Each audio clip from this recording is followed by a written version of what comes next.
So what happens during national emergency? That is the concept here. National emergency எப்படி போடுவாங்க, யார் approve பண்ணுவாங்க, எப்படி ரிமூவ் பண்ணுவாங்க, அதெல்லாம் overall picture. That is over. Now what happens during national emergency? So I just told you, during emergency வந்து the entire Indian political system becomes unitary in nature. Everything goes to the center. எல்லா பவருமே வந்து central கவர்மெண்ட்டுக்கு போயிடும். So அப்போ அந்த மாதிரி ஒரு கண்டிஷனில் வந்து இந்தியன் இந்த கவர்னன்ஸ் எப்படி இருக்குன்றதா நம்ம we are going to see now. So powers of the center during national government. Obviously யூனிட்டரியா மாறிடும் and excessive powers, massive powers வந்துடும். புரியுதா உங்களுக்கு? ஃபார் எக்ஸாம்பிள் எக்ஸிக்யூட்டிவ் பவர்ஸ் என்னன்னு பார்த்தீங்கன்னா, யூஸ்வலி அந்த நார்மல் சர்க்கம்ஸ்டன்சஸ் சென்டர் வந்து 6 விஷயங்கள்ல வந்து ஸ்டேட்ஸை கண்ட்ரோல் பண்ணும். கரெக்டா? 256 257 மூலமா சென்டர் வந்து ஸ்டேட்ஸை கண்ட்ரோல் பண்ணும் during normal times. whereas during emergency center can ask the state to do anything, instruct பண்ணியே ஆகும். அப்போ இங்கே என்ன விஷயம்னு பார்த்தீங்கன்னா, centre can give instructions to any மேட்டர்னா if suppose a state is not listening to this instruction during emergency போட்டப்ப state வந்து சென்டர் சொல்றதை கேட்க மாட்டேன்னு சொல்லிடுச்சுன்னு வைங்களேன், அப்போ அந்த இடத்துல பிரசிடென்ட் ரூல் வந்துடும். நேஷனல் எமர்ஜென்சி அப்போ சொல்கிறேன். So complete domination of the states during national emergency. நார்மலாக பார்க்கும்போது 256 257 தான் வந்து கேட்கணும். States have to comply with only articles 256 and 257 normal times la, whereas during emergency the state has to comply with the center in every matter. What happens if it goes against the orders of the center na, president rule vandruvaanga. This is the executive power. Prida, during this period what happens, parliament ku enna power nu pathina, it is empowered to make laws on any subject in the state list. Normal time la state list la yaar sattam pass பண்ணுவா? It is a state legislature. It is the concerned state legislature that passes laws on the state list. Correcta? National emergency appa state legislature irukum. Ana parliamentum vandu it will make laws on the state list. Okay. Let us assume if state legislative assembly vandu ஒரு சட்டம் pass பண்ணுது and parliamentum ஒரு சட்டம் pass பண்ணுதுன்னா, இந்த டைம்லயும் வந்து பார்லிமெண்டோட law தான் prevail ஆகும். நார்மல் டைம்ல கன்கரண்ட் லிஸ்ட்ல நடக்க வேண்டிய விஷயம் வந்து எமர்ஜென்சி டைம்ல ஸ்டேட் லிஸ்ட்லயே நடக்கும். Getting my point? நார்மல் டைம்ல கன்கரண்ட் லிஸ்ட்ல என்ன status? Both centre and states can make laws on the concurrent list during normal time. கரெக்டா? If what happens if there is a conflict between center and states, சென்டரோட law தான் prevail ஆகும். கரெக்டா? ஆனா emergency அப்ப state லிஸ்ட்டுக்கே அதே நிலைமை தான். State legislative assembly can also make laws and parliament can also make laws. If there is a conflict in the state, if there is a conflict, then the parliamentary law will prevail. Complete domination. The same thing, center can override state legislatures. Meaning, inga center na yara refer pannan pathina, it is the executive, prime minister or president.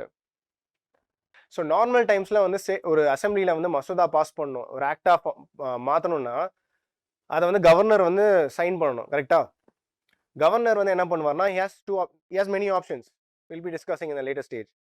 அதில் ஒரு option என்னன்னு பார்த்தீங்கன்னா, he can reserve the bills. He can send the bills to the president.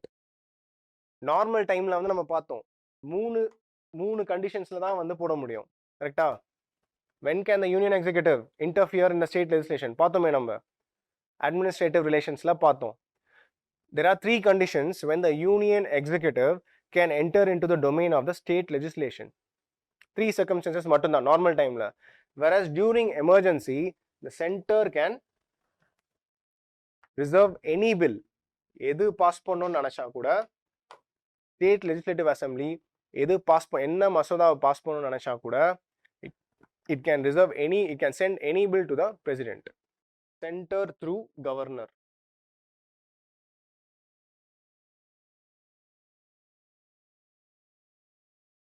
It reserves all bills. It can reserve any bill to the president. அதுவும் பண்றதுக்கான power இருக்கு, ultimate power இருக்கு. இந்த டைம்ல state legislature is not suspended. It can still make laws.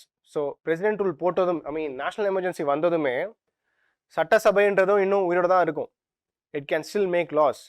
ஆனால் if there is a conflict, parliamentary law will prevail. That is the understanding. So life of laws made by parliament. So இப்போ emergency முடிஞ்சாச்சு, emergency முடிஞ்சாச்சு. ஆனால் அந்த பீரியடில் வந்து parliament has made a law on the state subject. Now அதோட status என்னன்னு பார்த்தீங்கன்னா, once the emergency is over, it lives only for 6 months. 6 months emergency முடிஞ்ச பிறகு 6 months வரைக்கும் அது உயிரோட இருக்கும். அதுக்கப்புறம் அது ஆட்டோமேட்டிக்காகவே அந்த சட்டம் வந்து வலுவிழந்து போயிடும்.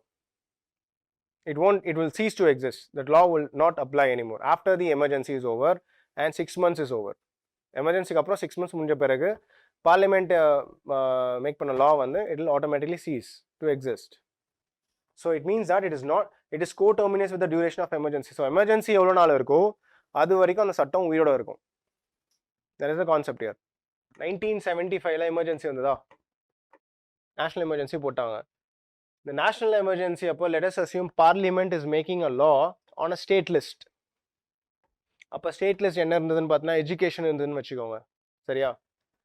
இப்போ 1977ல நேஷனல் எமர்ஜென்சியை வந்து ரிவோக் பண்ணி ஆயிடுச்சு. they have taken the emergency.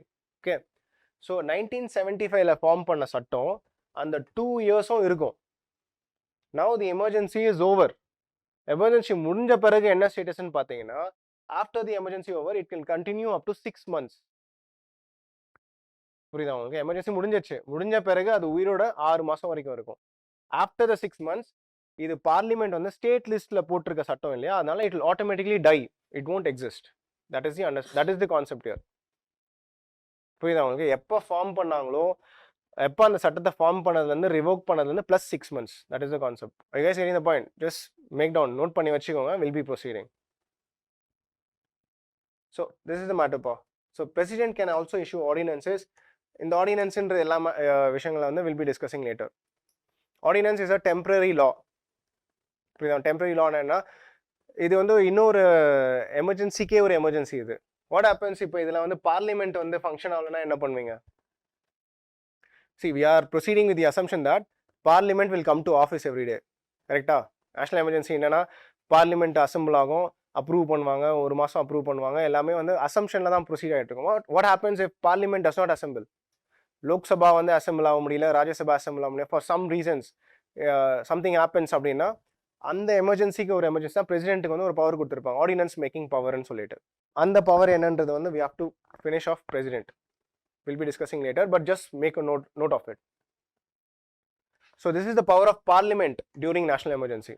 So this is the power of the center union executive during national emergency. This is the power of the parliament. So financial aspects என்ன எப்படி இருக்குன்னு பார்த்தீங்கன்னா, during national emergency ஒரு normal distribution of revenue இருக்கும் இல்லையா, based on finance commission பார்த்தோம், we saw right.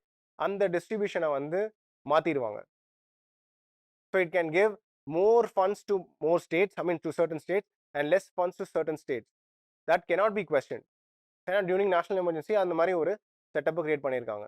This is by understanding this we can come to the conclusion that national emergency வரும்போது central government becomes more authoritarian. It is completely என்ன சொல்றது, powerful. It is all powerful during national emergency. States have no say. இதில் எந்த இது கூட வந்து state வந்து ஒரு வார்த்தை சொல்லணும்னு வந்து எந்த இதுலையுமே போட்டிருக்காது. States have no say in this matter. They are completely imposed. ஸ்டேட்ஸை வந்து கேட்டு தான் ஆகணும் அப்படின்றது தான் வந்து இதுதான் அண்டர்ஸ்டாண்டிங், இன்டர்பிரிட்டேஷன். புரியுதா?